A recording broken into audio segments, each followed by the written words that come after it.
Hi everyone, my name is Samitha Yadala, and I'm a current co-president of HOSA at UC Riverside, along with Angel Ramnani. HOSA at UC Riverside has teamed up with HOSA at UC Irvine to host a series of pre-health panels and guest speaker events. For our first event, we have our post-bac guest speaker, Stephanie Bueno, talking about her pre-med journey and current career plans. Stephanie is a UCLA graduate from the class of 2019 and recently graduated from her postbac program at UC San Francisco in May. She applied to a few medical schools and is in the process of interviewing for them. We're so excited to hear what you have to say. Thank you, Stephanie, for speaking today. There's me on my graduation day, and I am, apart from being pre-med and doing all that stuff, I like to dance and cook, and I did theater in high school. So that's me dancing ballet folklorico, which is like the regional dancing of Mexico. Just some like background of kind of what got me interested in medicine. I grew up not being able to afford health insurance, or my parents weren't able to afford health insurance. So we would actually cross the border for all of our medical needs. And so I grew up going to Tijuana for everything. And I was born with a congenital anomaly. So I actually had a ureter that wasn't connected to my bladder. And that wasn't properly diagnosed until I was a sophomore in college at UCLA and had access to the insurance through a grant. And so that has made me very passionate about access to healthcare and healthcare disparities, and just how socioeconomic status links to your access to higher education, et cetera, et cetera. But my mom also had a hysterectomy when I was 13. And after that experience, I helped a lot in her recovery, and it kind of planted a seed that I kind of wanted to go into healthcare. And I went to a high school that provided internships at hospitals starting freshman year. And so those were very good for me because it really affirmed that I wanted to go into medicine. And I came into college very sure that this was something that I wanted to do. And fun fact, I was in HOSA. So I actually did HOSA in high school as well. And it was like one of my favorite things that I was a part of. I did prepared speaking and research persuasive speaking, and this is a really awkward picture of me at nationals during like my junior year. But yeah, it's really cool that I get to talk to you guys because HOSA is an organization that I really love. So just to talk a little bit about my UCLA experience. UCLA was my dream school, and I actually got rejected, like no wait list. I got straight up rejected, and I actually got in off of appeal. So there's this like process where you can appeal your rejection. It's like not super common, but I did it, and somehow I got in. And I think a big part of that had to do with me being a recipient of the Gates Millennium Scholarship. So I was able to complete my undergraduate education without any debt. And that's really important in my process because, that's part of the reason I pursued a postbac in the first place, was because, I was able to graduate debt-free. But transitioning to UCLA was pretty tough for me. My high school did not have any APs, and I did very well in high school, but I had no real study skills because I never really had to study in high school. And I don't mean that to flex, like my high school wasn't hard, so that's why I never studied. And I went to UCLA.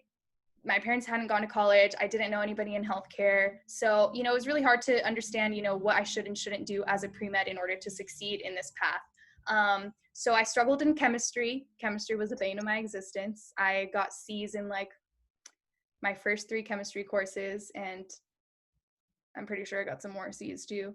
I was also super involved. I joined a dance team my freshman year, and that took up 20 plus hours a week. Even though I had the scholarship, I still worked almost all 4 years so that I could pay for personal expenses. I did volunteering. I took on leadership positions. I did research. I was doing too much. So all of that, played a role in me just kind of struggling with my academics my first 2 years. And I was able to show an upward trend in my grades. And, my junior and senior year, I stopped doing the dance team. I cut out certain extracurriculars, and went to tutoring, really like sought out resources on campus and mentors to help me to improve on my grades and just, improve my application. And I really don't regret any of the experiences I had because I was able to meet so many people and do so many cool things. And I feel like I'm talking too fast. So if I'm talking too fast, somebody let me know. I was the only non-Indian on a Bollywood dance team, and that was really fun. I got to like travel to competitions. I also studied abroad. I did physics in Scotland. So I was able to study for 2 months and then travel Europe for a month. I met great mentors who now, as I'm applying to medical school, have like put in good words with their deans and stuff like that. So I really don't regret my experiences, but knowing what I know now, there are things that maybe I could have done different, or, I have advice for students that so they don't make the same mistakes that I make. And I also added my stats just because I know some people are very private about their stats, and I know pre-meds like to flex their good grades, but not so much when they're not doing too hot. So I like to be very candid, and I'm very open about my experience because I struggled and I'm still on that path. So I did like my first quarter at UCLA, I got a 2.7 GPA. And then slowly, it went up. So I ended up graduating with a 3.4, which is fine. But if you're pre-med, it's not the most competitive GPA. My major GPA was a 3.9. So those were like my upper division classes that I took my junior and senior year, which was a 3.9. So, night and day compared to the original classes and GPAs that I was getting. But I did graduate with a 3.2 science GPA, which again, if you're pre-med, is like not the most competitive GPA. So when I graduated from UCLA, I kind of still didn't feel fully confident in my ability to succeed academically. And I really wanted that additional support. So that is why I ended up doing a post-bac. So just to explain a little bit about what a post-bac is, they're usually classified into two types. So there's a remedial post-bac and there's a career changer post-bac. A remedial post-bac is to boost your science GPA, and a career changer is exactly what it says.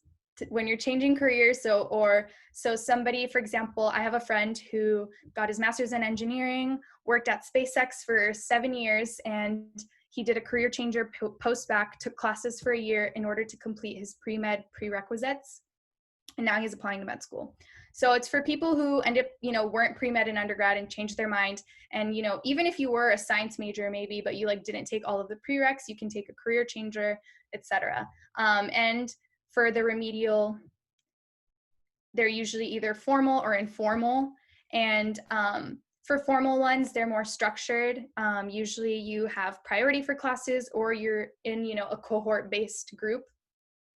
Usually for formal ones, you have access to advising, and some programs have volunteering or research available for their students. Some formal programs have linkages with their schools as well. So for example,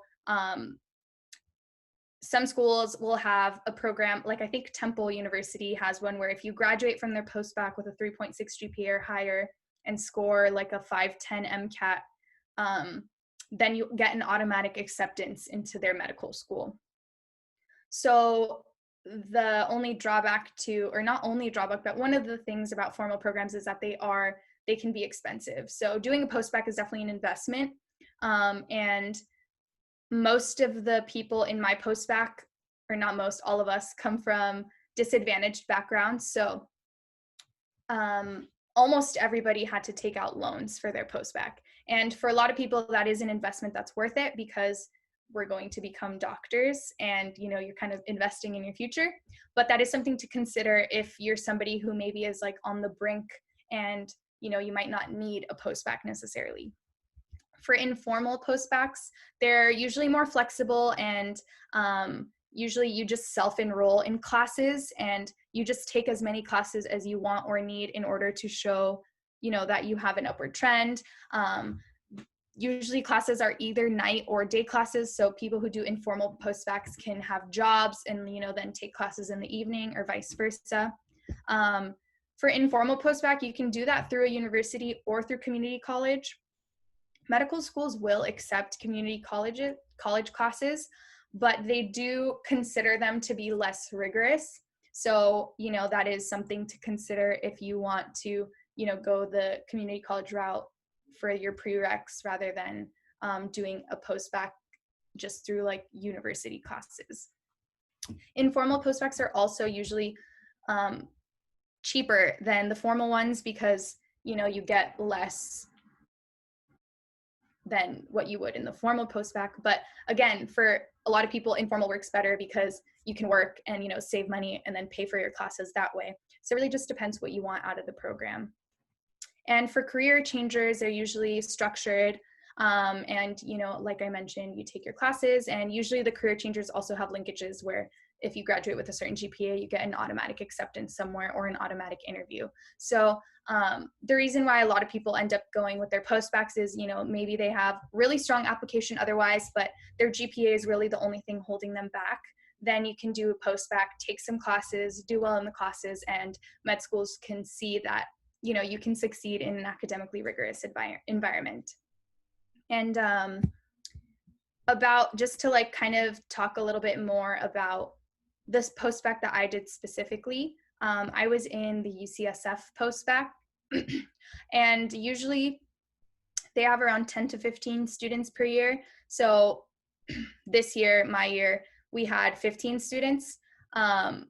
And then this like new cohort that so they're currently in the program, they're about 11 people, and they're having to do a lot of the stuff, or not a lot, the summer portion online. So they actually have a smaller cohort since some people opted out because they didn't want to do it online, which is super understandable because, doing anything purely online really sucks. So I really respect you guys for having classes and doing everything over Zoom right now. I can't imagine how hard it is.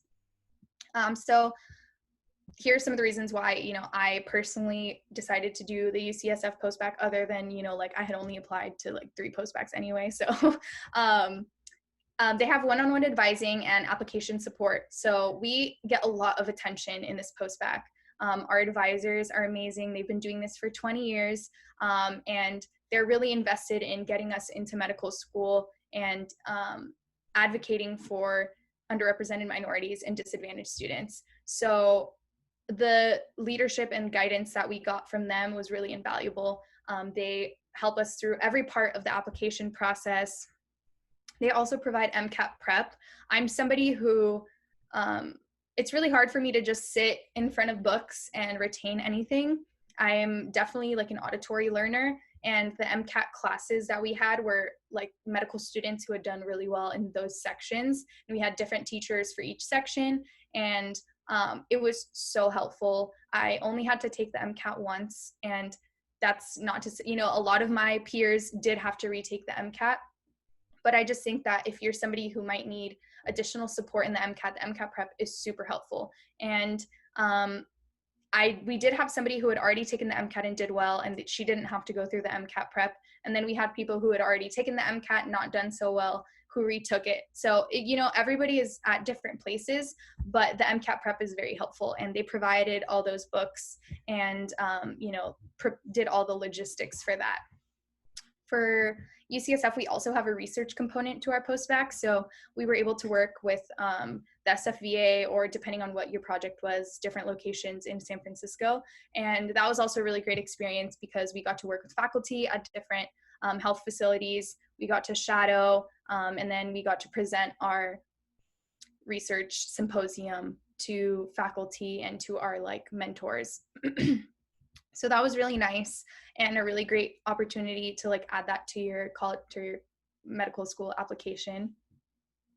And we also get paired with a faculty mentor. So, I got paired with a geriatric physician, and I was able to shadow him at San Francisco General Hospital. And that was also super helpful because, I had never shadowed a geriatric physician before. And I really liked that experience as well. For the UC Consortium as a whole, they do have an emphasis on underserved communities, and the UCSF postbac specifically also focuses on accepting students from disadvantaged backgrounds, or who want to give back and work in an underserved community in the future. So if you're somebody who, is like overrepresented in medicine or comes from a more privileged background, it might be harder to get into one of the UC programs, but there are lots of other post-bac options for people that, it doesn't really matter what your socioeconomic status is or what your family background is. And another reason why I chose to do a post-bac, and this one specifically, is that they have a really high matriculation into medical school. So the average is 93%, but last year, all the people who applied to medical school from the UCSF cohort, 100% of them got into medical school. So they can't guarantee that you get into medical school, but it's the closest thing to a guarantee. And because they're so selective, it does, look good on your application. And that's really helpful as well, because going into the application process, you feel a lot more confident because, chances are you will get in, hopefully, knock on wood. So yeah, the UC consortium includes UC Irvine, UC Davis, UC San Francisco, and UCLA. The UCLA program is actually only for reapplicants, so people who have already applied to medical school and didn't get in. So I did not apply to the UCLA reapplicant program, but I did apply to UC Irvine, UC Davis, and San Francisco. UC Riverside also has a post-bac, and their application is separate. So that's something that, you kind of have to do research in order to see where certain post-bacs are available and what their application process is. And for the UC consortium, it's one application for all of these programs, which is really nice, and it's also free. So you really have nothing to lose in applying, and that application opens in January of 2021 or January of whatever year you're applying. So the thing for the different post-bacs, for example, UC San Diego also has one, and their application is separate from the UC consortium. Their application opens way earlier. So I will say that if you're somebody who is considering doing a post-bac, look into it sooner rather than later, or, during your junior year, kind of check out when dates open, and beginning of your senior year, definitely look into when those applications are opening, because I personally paid for my UCSD application, but because I was like so late and so near the deadline, my transcripts weren't received in time, and I just like lost $100. So definitely be careful with dates. And in terms of like finding post-bacs, you can look up formal or informal post-bacs. You can like look up certain individual universities and see if they have a formal or informal program. For the UCs, UCLA Extension, UC Berkeley Extension, for like some of the CSUs, they also have post-bacs. So there are a lot. It's just not super well known. And just where I am now, and some advice for everybody now that I have gone through this process. Again, in terms of just being like open and candid, I am giving you guys my post-bac GPA and my MCAT score. So I did get a 3.7 in my post-bac. When you do a post-bac, your goal is always to get a 4.0. That's like what you want to do. You're doing post-bac to show that you can do well. That doesn't always happen. Because I was transitioning again from like doing a bunch of stuff at UCLA and like still not really developing those study skills, I like my first semester in the post-bac, I tried different ways of studying for each class, and luckily it did help me find the way that I study best. But for some classes they were like very hard, and I still like wasn't studying in the best way for that specific class. So I got a 3.7, and I got a 511 on the MCAT, so I did not retake it. But I am currently in my interview season, and I have gotten 2 interviews so far, and this season goes until February, so I still have actually until like April. So I still have time, and I may or may not get more interviews, but just to show that, my GPA is not perfect, but I'm still getting interviews for med school, so anything is possible. And in terms of advice, I would definitely say for extracurriculars, quality is greater than quantity. So I don't regret any of the organizations that I was a part of because I loved them all. And I recommend if you do anything, do it because you are genuinely interested, not just because you're checking off the list of pre-med requirements that you should do. But definitely choose, a few good organizations that you want to do or activities or volunteering, whatever, and stick to those and, get leadership in those. And that doesn't mean you have to like stick with one organization forever, but don't join like 10 plus orgs, or like, focus on your academics and everything else is on top of that. So be careful with your extracurriculars. So academics, again, I really wish I had spent my first year solidifying my study habits and kind of like learning how to be a good UCLA student rather than just going straight into all of my extracurriculars. And, I feel like I graduated still not knowing how to study. So focus on your academics. That's, again, it's so hard to have to go through all this process now where, like I had to do a post-bac and depending on where you're at in your application or whatever, some people take, a lot of years off, which is fine, but it just makes it a little bit more complicated. So, if you want to make your life easier, try to do everything that's possible in order to maximize and increase your grades and, get a strong MCAT and, or, show an upward trend, because at the end of the day, life happens. And again, if you come from a poor academic background in high school, or if you come from, if you're a first generation college student, et cetera, like all of that plays a role in your performance in college, right? And we can't expect everybody to get 4.0s or straight A's right off the bat. So, be kind to yourself and be understanding, like go to tutoring, go to office hours, but definitely focus on your grades. Also, don't worry about other people's timelines.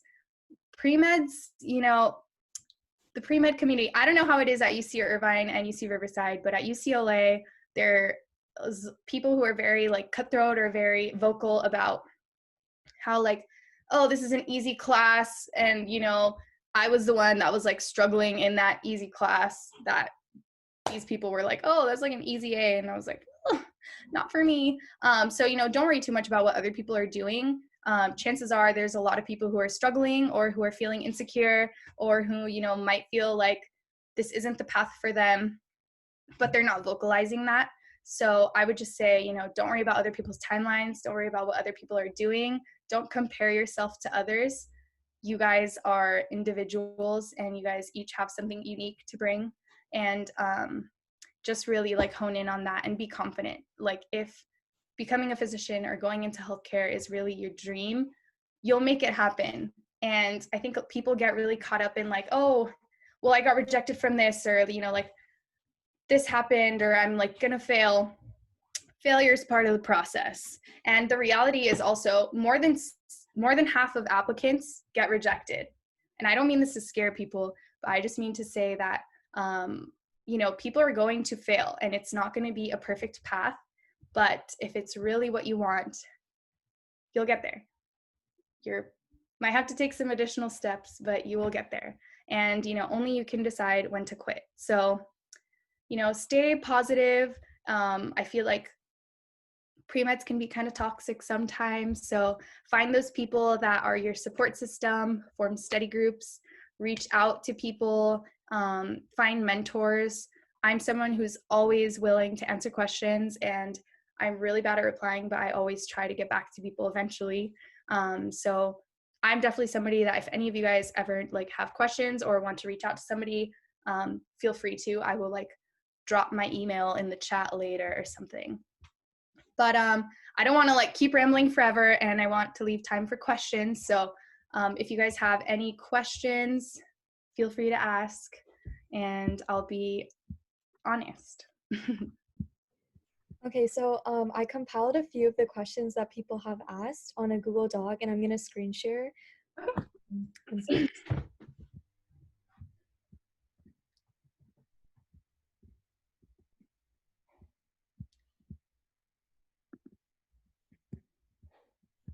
Oh, should I stop? Okay, there we go.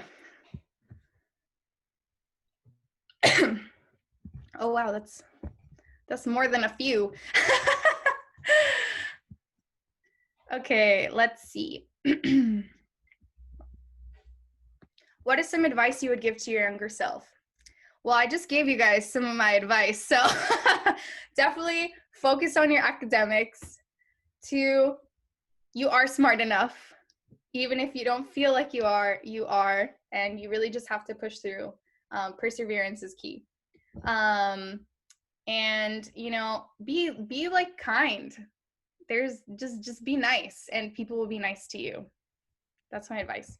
What are some study habits you picked up? Oh, sorry, I'm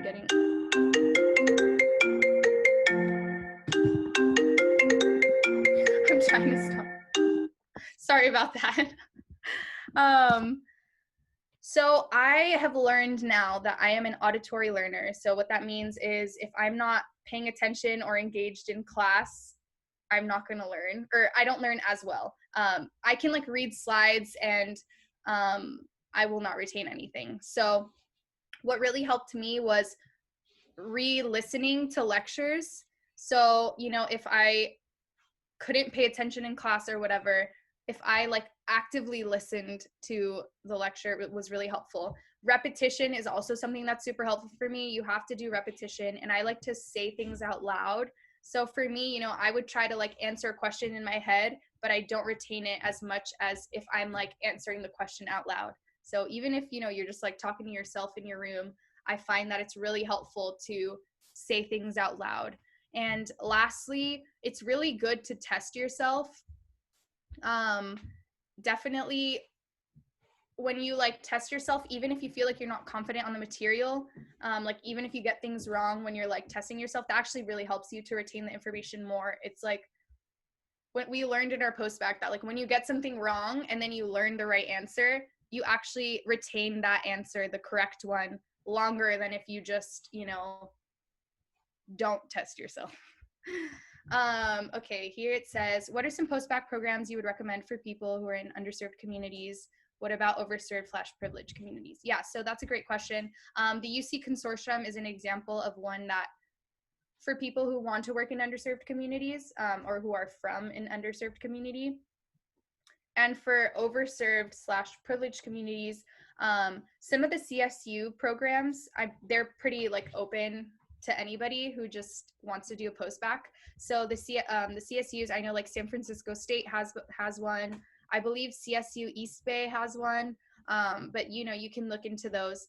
And also the UC Extension post-bacs are like those are informal where you just sign up for classes.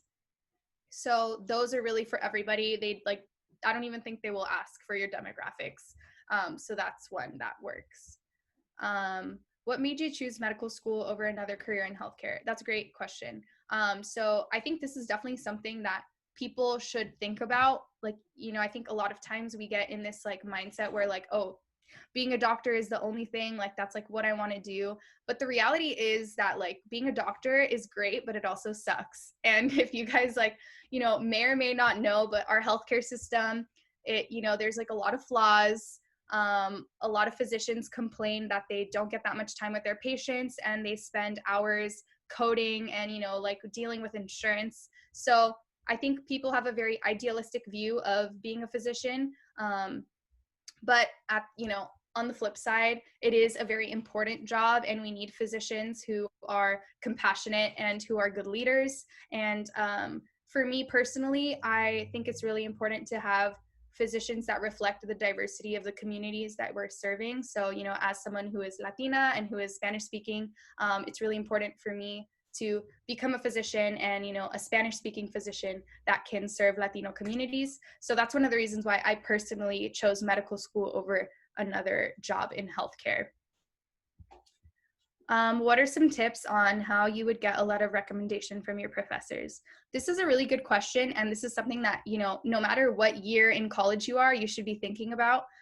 Letters of rec are really important, and for a lot of schools, sometimes you will have similar stats to other students, maybe like a similar background. So the only thing you have to set you apart are your secondaries and your letters of recommendation. So if you have any classes that you really like the professor, or you think, okay, I like want to get a letter of recommendation from this person, definitely talk to them. You can't, it's really hard to get a good letter of recommendation if your teacher doesn't know you on a personal level. So ways that I went about that was, I personally went to office hours with my chemistry professor, and he had the option for individual office hours, and I actually chose those over normal office hours because I felt insecure asking questions in normal office hours. So I felt really dumb asking chemistry questions. And, if there's any class that you're like, okay, well, I need a science letter of rec, but I'm struggling in this class, that's okay. I was very honest with my professor and said, I have not done that great on my other chemistry classes, and I don't really know how to study. Like, can you give me any advice on how to study better for this class? And we also just like talked about just normal things. Like, he was a very chill professor. So he was like one of my recommenders. There was another class where I actually never went to office hours, but I had the same professor for like 3 different classes. And those were like smaller class sizes because they were like upper division classes. So I got to know that professor on a personal level. So like I had like my senior capstone with her. I had a very small, like very engaging class with her where I like participated a lot. So again, if there's classes that you actively participate in, that your professor, knows you by name, that's also like a way that you can get a letter of recommendation. And then for people who are more shy, because, again, there are some people that don't feel super comfortable going up to their professors, you can also just be honest about that and email your professors. They do like get to know students and will remember people through email because you're making an effort. And, if you explain like, hi, I have like social anxiety, or I don't really feel comfortable coming to your office hours, but I do like want to know more about your research, or, like what got you into teaching, really, if you just engage your professor in some way, that shows that you're putting in effort. So those are some tips on how to get letters of recommendation. Another thing that I would like to share with you guys, because people apply to medical school at different times, and you do need, for some schools, anywhere between like 2 to 6 letters of recommendation. If you know that you're going to be applying to any graduate school, really, but it's in the future, and you have, like say you're a sophomore or a junior, but you're not going to apply for another 2 or 3 years, I would recommend, if you already have an idea of a professor that you will want, talk to them. Even if you're not applying for another 2 or 3 years, talk to them when you're still fresh in their brain, and just say, hello, I just want to let you know that I am going to be applying to grad school, and I would really love for you to be a recommender. It's not going to be for another 2 years. Like, can I count on you for a letter of recommendation? So definitely, put that, let them know ahead of time, so that when that time that you apply comes around, it hasn't been like 3 years since you contacted your professor and they're just like, well, I don't remember you anymore. So that's like one thing that I advise for people. And, just like check in with your professors like once a year or something. Be like, hey, I still exist. Gonna be applying this time. So catch you then. How did you make yourself a competitive applicant? So for me personally, I was very involved in college, like I mentioned, and that was like a double-edged sword. It was great, or it wasn't so great for my grades because I was spreading myself way too thin, but it did give me a lot of experiences to talk about. And my application was pretty robust in terms of like clinical experience and research experience and like other extracurriculars. And I did things that I genuinely enjoyed. So I can talk about all of my extracurriculars with, like genuine care, like I genuinely care about everything I did. So that made me a strong applicant. And for me, the post-bac, or the GPA was really the only thing holding me back. And depending on, what you need to do to bolster your application, for some people, it's like they need more clinical experience. You can like take time to do clinical stuff. But the post-bac is kind of what helped me push my application over the edge to show that I can do well. Do you have a job right now?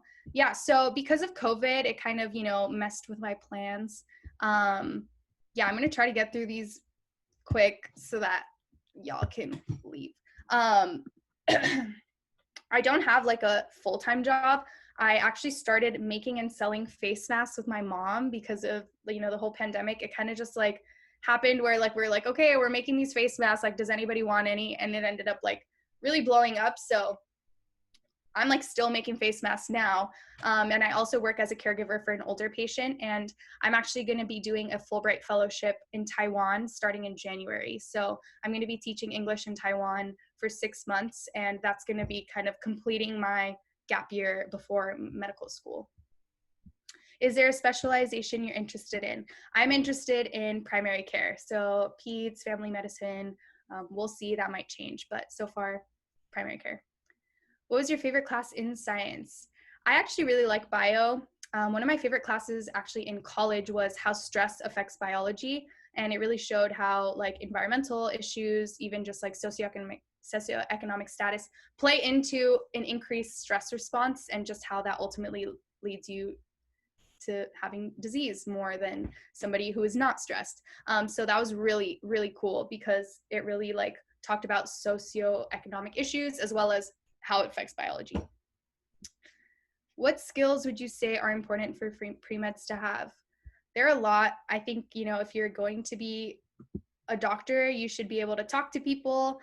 And I don't want to say intelligence. I think, like, of course, med schools look at your grades or whatever, but I think you can be a really hard worker. Some people just get things really easily, and some other people have to like work 10 times harder. But that hard worker, if they are diligent, will surpass the one that's like naturally intelligent. So I say that like just having dedication and resilience is really important. So I think those are like good skills to have. Are postbacks always 1 year long? No, it depends. So they can be 1 year, 2 year, or if you're doing an informal one, they can be as long as you want or as short as you want. Do I have any guidance in applying? Yes. I mean, if people have any specific questions, I'm just going to drop my email in the chat, and, if somebody wants to share it, Samita, I don't know if everyone will be able to see it, but you can share my email with anybody, and people can ask me specific questions, like if I can't get to all of them. How can I browse your order selection of face masks? You guys are so sweet. I have a Instagram for my face masks, and I will also drop that if anybody wants to look at those. How would you recommend studying for MCAT? I think studying for the MCAT is really different for everybody. It really depends on your learning style. Some people really benefit from the courses. Other people don't benefit as much and see it as a waste of money. I think you really have to determine how you study best. I did 2 months of uninterrupted MCAT. Like my entire life was MCAT. And then it was like 2.5 months. And I think that was really good because it wasn't too long. I also was able to focus solely on the MCAT, but not everyone is able to do that. Some people have to like work and also study for the MCAT, so it might take them a little bit longer. I know people who have taken 6 months to study. I personally think that the best thing is to focus just on MCAT if you can, but if that's not possible, it doesn't mean that you can't do well. You just kind of have to like work your schedule out accordingly. What are some volunteering opportunities you would suggest participating in?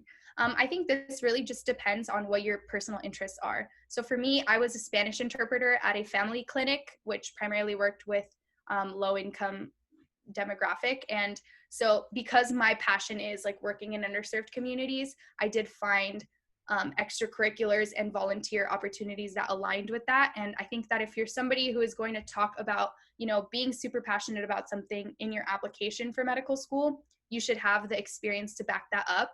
So, if you're trying to go to a research school and you're going to talk about how much you like research, but you have no prior research experience, they're going to be like, well, what the heck? What do you mean you're really into research? So definitely choose your extracurriculars wisely. Do things that you want to do and that will also, help your application. Anything you do will help your application, honestly. Like my dance team, I talk about my dance team in interviews all the time, and that's like just like super random, So do things that you're interested in, and your volunteering opportunities will vary depending on where you're at in school and like what is available. But there's a lot of community clinics that I personally liked. I also was involved in like spiritual care. So I like at the UCLA hospital provided religious services for patients. And that was like very like different than anything I had ever done. And it was a really cool experience that I also have been able to bring up a lot in my application. So, if you can, like look for unique things that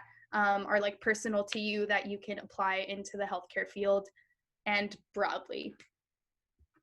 What were some of your favorite extracurriculars? I mean, I think I like went over that, so I don't want to be repetitive.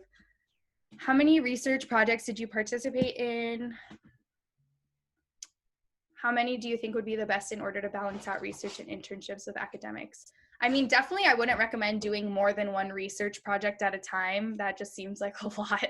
I was in research for 3 out of my 4 years of college, but I honestly didn't really grasp research well until my like junior and senior year. So I think you don't have to do research for like 3 years. There's no like requirement even to do research at all. It is just something that, especially like for some medical schools that are very research heavy, they do like to see that. So if that's something that you're like interested in doing, it definitely recommend, but I wouldn't recommend doing more than one research project at a time.